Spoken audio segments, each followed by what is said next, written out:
Como já era previsto, inclusive já tinha falado aqui para vocês, a eleição na França ia ser muito disputada, diferente do que foi, por exemplo, nas últimas eleições, que o Macron venceu a Marine Le Pen, inclusive, mas com uma folga muito maior.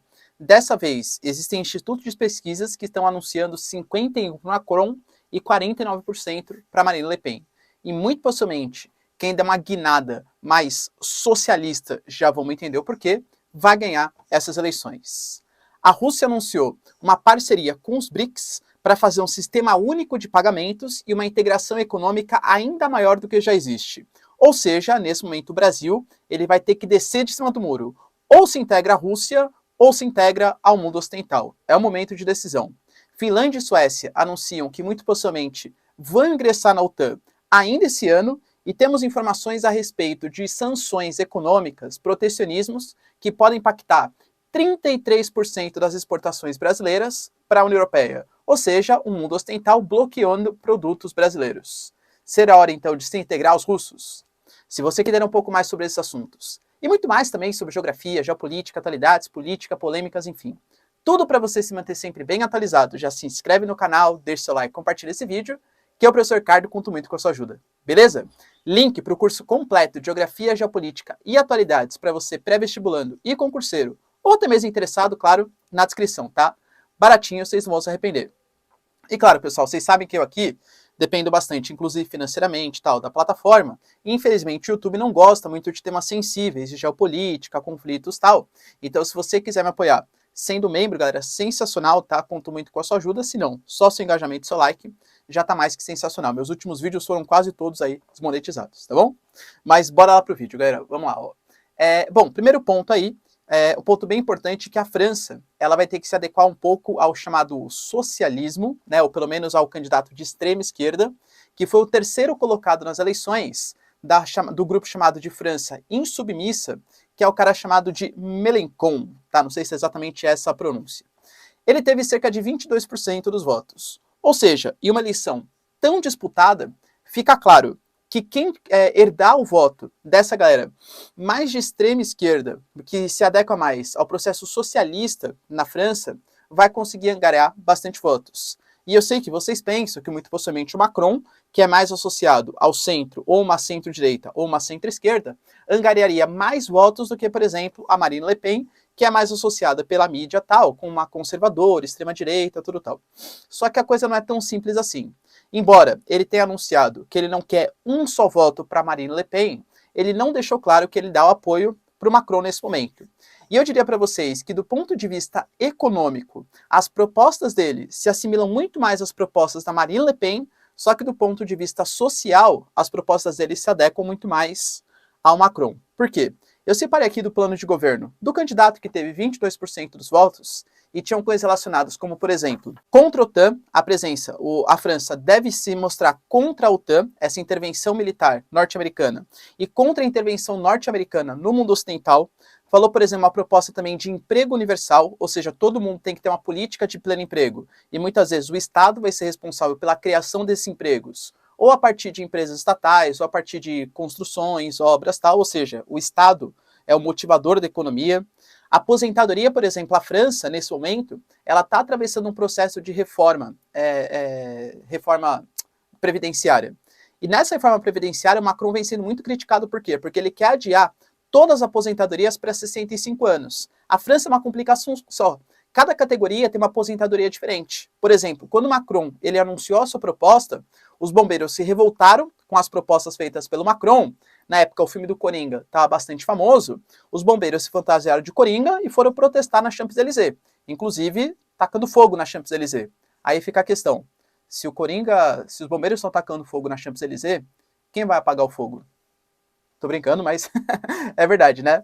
Dentre outras propostas, proibição, por exemplo, ao uso de pesticidas, então somente agricultura orgânica na França, e até 2050, toda a matriz energética francesa sendo uma matriz energética renovável. Então, se vocês repararem, do ponto de vista social, ele, por exemplo, é contra os Estados Unidos, contra a OTAN e a favor da União Europeia. Pô, beleza. Por mais que o Macron não seja contra a OTAN, ele também é favorável à União Europeia. O Macron também é favorável à mudança da matriz energética. O Macron, então, do ponto de vista social, a atração de imigrantes, por exemplo, coincide mais com esse político. Mas do ponto de vista econômico, a Marine Le Pen, nesse momento, é que tem as propostas mais populistas. Já anunciou que vai aumentar o salário do servidor público, já falou, por exemplo, que a reforma da Previdência não pode reduzir para 65 anos, e sim para 62 anos. Então, esse eleitor ele vai tender a se dividir. Ou seja, quem dos dois, Marine Le Pen e Macron, simular parecer mais o candidato de esquerda na França, muito possivelmente vai ganhar bastante votos. Então, economicamente, o próximo turno, o próximo mandato, ou do Macron ou da Marine Le Pen, promete ser um mandato bastante interventor economicamente, vai, por assim dizer, ok? Outro ponto importante, até esqueci de colocar no enunciado aqui para vocês, mas a Folha cometeu uma gafe feia, hein? Feíssima, feíssima. Não que a gente não saiba que isso aconteça, mas foi feio, hein? Anunciaram a morte da Rainha Elizabeth. Pois é, galera, oficialmente, tá? Aí, anunciaram lá a morte. Ah, Rainha Elizabeth, que morreu no dia XXX. Como assim? Ela morreu? Não morreu. Mas é que ele já tem todo um texto pronto para quando a Rainha Elizabeth morrer, para conseguir divulgar de uma maneira mais fácil, né? Falar a importância que ela teve para a monarquia e tal. E eles liberaram isso sem querer. É óbvio que todo mundo já sabia que existia, mas ficou feio para a Folha, né? Ela não faleceu, tá bom? A Rainha Elizabeth ainda está viva, inclusive vai ver o quê? Mais uns 30, 40 anos? Qual que é o seu chute aí? Eu penso que talvez, se eu não ficar esperto, ela morre depois de mim, hein, galera, tá? Eu tenho 31 anos só, ela morre depois de mim. Cuidado com a Rainha Elizabeth. Outra questão importante também, duas na verdade, acerca da Rússia. Hoje o Sergei Lavrov, que é o ministro das Relações Exteriores da Rússia, falou que nesse momento a Rússia ela está comprando uma briga pelo mundo, uma briga contra o imperialismo americano e que representa uma forma de resistir a esse avanço dos Estados Unidos. Ou seja, falando que essa briga não é uma briga somente entre Rússia e Ucrânia, mas uma briga de toda a geopolítica internacional contra o imperialismo norte-americano. E aí, galera, você compra essa narrativa? Será que realmente a Rússia representa isso? E talvez nesse momento, a desdolarização da economia, inclusive de antigos parceiros, hein? A Arábia Saudita negociando petróleo, por exemplo, com a China em yuan, não mais em dólar. A Índia, por exemplo, negociando ali em rublos, por exemplo, com a Rússia, a exportação de armas, a exportação, por exemplo, de combustíveis. É o novo momento da economia mundial. E a Rússia, que foi banida, os principais bancos, do sistema SWIFT de comunicação interbancário, o que dificulta muito a inserção da Rússia no mercado mundial, já pleiteou, já fez, inclusive, um novo sistema de pagamento, só que ainda não tem tantos adeptos assim, alguns países orientais, mas no mundo ainda é muito pouco, e o novo sistema de pagamento em cartão, inclusive, porque Visa, Mastercard, enfim, tudo saiu da Rússia. A vida financeira da Rússia está muito difícil. E ela anunciou que os BRICS vão fazer parte dessa renovação, dessa desdolarização da economia. Dentre as propostas da Rússia estão a criação de um sistema único de pagamentos, alternativo ao SWIFT, da utilização de moedas nacionais para transações econômicas, porque pensa, por exemplo, hoje, sei lá, o Brasil vai exportar para a China. Não é que a gente vende em real ou em yuan, a gente converte para dólar, aí manda para a China em dólares, aí a China converte os dólares lá para yuan. Aí da China, yuan, dólar, dólar para cá, dólar real. Então toda a negociação mundial ela é feita em dólares. Então a narrativa, a tentativa nesse momento é acabar com essa questão. E outra, uma agência de avaliação de riscos. Para saber, assim, investimentos estrangeiros, onde colocar, não vão ser mais agências americanas. Porque as principais agências que dizem, invista naquele país, que aquele país é sucesso, ou então invista naqueles. Que os fundos de investimento, os investidores, pessoa jurídica principalmente, utilizam como forma de investimento, é tudo centrado nos Estados Unidos. E eles erram. Esteja bem claro, os Estados Unidos, antes da crise de 2008, tinha pelas principais agências AAA+, ou seja, a maior nota possível, nos países mais confiáveis economicamente do mundo. E quebrou, né? Ou seja, uma agência independente poderia fazer com que os países recebessem mais investimentos estrangeiros. E é nesse momento, vai ter que partir para cima. E aí, o Brasil vai fazer parte desse conluio, dessa agremiação com Rússia, China. A Índia, por exemplo, uma antiga aliada dos Estados Unidos, pós-década de 90 principalmente, já está negociando com a Rússia mais forte, inclusive sofrendo críticas dos Estados Unidos pela recente proximidade. Percebe? A África do Sul também não está condenando as ações da Rússia. O Brasil vai ter que descer de cima do muro nesse momento.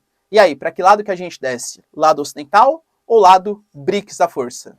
e acho que até uma notícia que saiu hoje pode fortalecer ainda mais essa propensão do Brasil para o BRICS. Por quê? A União Europeia ela vai revisar agora o seu sistema de protecionismos econômicos. A gente sabe que uma coisa muito forte nos países desenvolvidos, inclusive na União Europeia, é a questão do protecionismo agrícola. A França, por exemplo, que é a principal produção agrícola europeia, morre de medo que os produtos brasileiros entrem no mercado europeu sem nenhum tipo de imposto, porque a gente é muito mais competitivo que eles. A gente quebraria os produtores de carne, os produtores de soja, por exemplo, que a soja brasileira, o algodão brasileiro, a carne brasileira, ela é muito mais barata, muito mais competitiva. Então eles arranjam qualquer justificativa possível para sobretaxar produtos brasileiros. Pois é, a nova legislação que vai ser votada e muito possivelmente colocada esse ano na União Europeia, ela fala que nenhum produto que tenha vindo de área desmatada pós 2018 vai poder ser comprada pela União Europeia. A grande questão é, eu até concordo que tem que reduzir o desmatamento, mas tem dois tipos de desmatamento, o desmatamento legal e o desmatamento ilegal. Vou dar um exemplo para vocês. Eu, pessoa física, compro uma terra na Amazônia. Cara, eu compro um terreno, sei lá, 1.000 hectares, existe a APP, Área de Preservação Permanente, que é 80% do meu terreno. Então, 800 hectares eu tenho que deixar intacto, eu não posso plantar. Mas os 20%, os 200 hectares, eu posso fazer a plantação.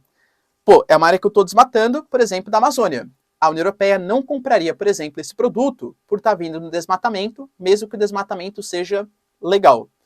Ah, professor, eles estão pensando muito na questão ambiental, na questão climática do planeta. Para, né? É um migué, é uma desculpinha para não comprar produtos brasileiros e fortalecer. E qualquer país do mundo, tá? Estou colocando o Brasil porque é o nosso exemplo. E fortalecer a agricultura nacional. Entendam, eu sou contra. O Brasil, com toda certeza, ele vem aumentando o desmatamento. Ah, professor, mas sempre teve. Concordo, não é só desse governo. Mas os dados do INPE mostram, os dados oficiais brasileiros, mostram que a taxa de desmatamento ela vem aumentando no Brasil.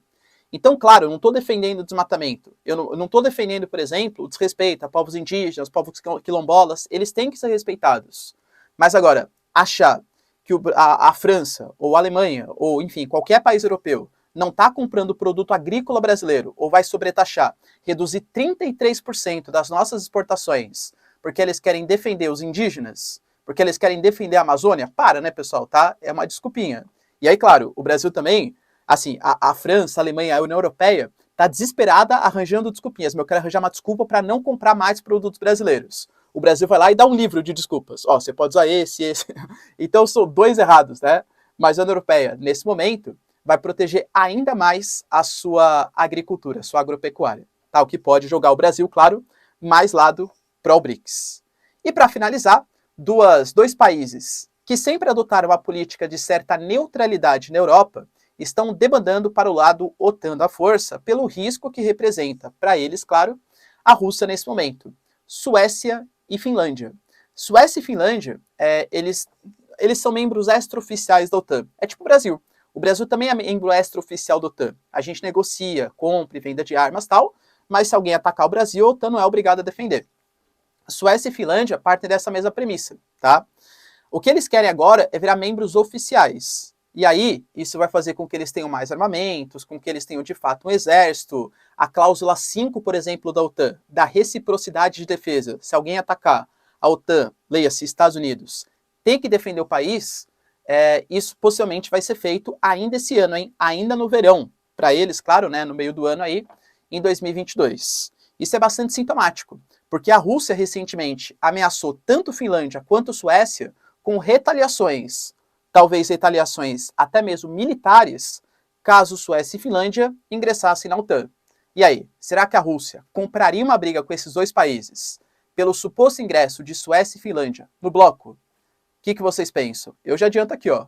Penso que não, hein? Beleza, pessoal? Deu para entender? Se vocês curtiram o vídeo, então, ó, já deixa seu like, se inscreve no canal. Tamo junto, beijos, abraços e tchau, tchau.